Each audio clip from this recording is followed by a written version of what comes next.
Hi and welcome. In today's video I'm going to show you how to turn off fast charging in Samsung Galaxy A52.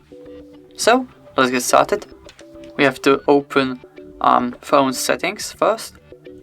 Then we have to look for battery and device care right there. Choose it. Then tap on battery. Go all the way down and pick more battery settings.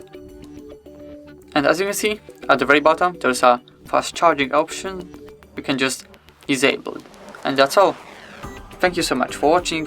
Please leave a like on this video and subscribe to our YouTube channel. Goodbye.